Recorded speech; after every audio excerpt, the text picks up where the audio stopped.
नमस्कार, मैं हूं आपके साथ मयंक। देखिए, केंद्रीय कर्मचारियों के लिए अच्छी खबर आई है। केंद्रीय मंत्रिमंडल ने उनका महंगाई भत्ता यानी डीए 2% बढ़ाने का फैसला लिया है।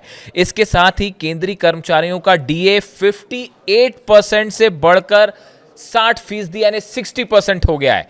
इससे 1 करोड़ से अधिक कर्मचारियों और पेंशनर्स को फायदा मिलेगा। सरकार के इस फैसले के बाद अब कर्मचारियों का कुल महंगाई भत्ता 58% से बढ़कर 60% हो गया है। इस बढ़ोतरी का सीधा लाभ लगभग 50 लाख सरकारी कर्मचारियों और 65 लाख से ज्यादा पेंशन भोगियों को मिलेगा।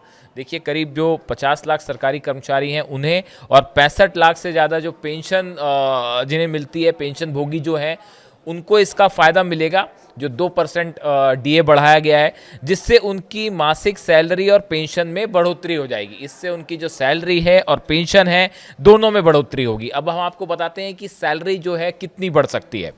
बता दें कि अगर किसी केंद्रीय कर्मचारियों का बेसिक पे 36,500 रुपए है, तो 60% के हिसाब से अब उसका डीए 21,900 रुपए हो जाएगा। बड़ी बात यह है कि अब कर्मचारियों को जनवरी से एरियर भी मिलेगा।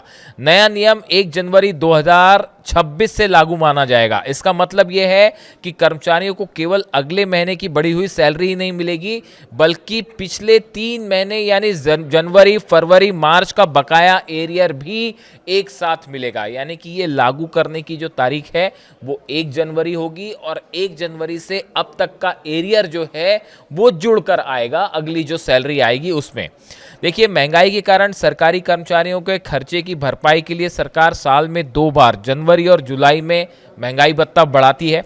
इसकी गणना श्रम मंत्रालय द्वारा की गए आंकड़ों के आधार पर की जाती है, जो बताते हैं कि जरूरी चीज़ों के सामान के दाम कितने बढ़े हैं।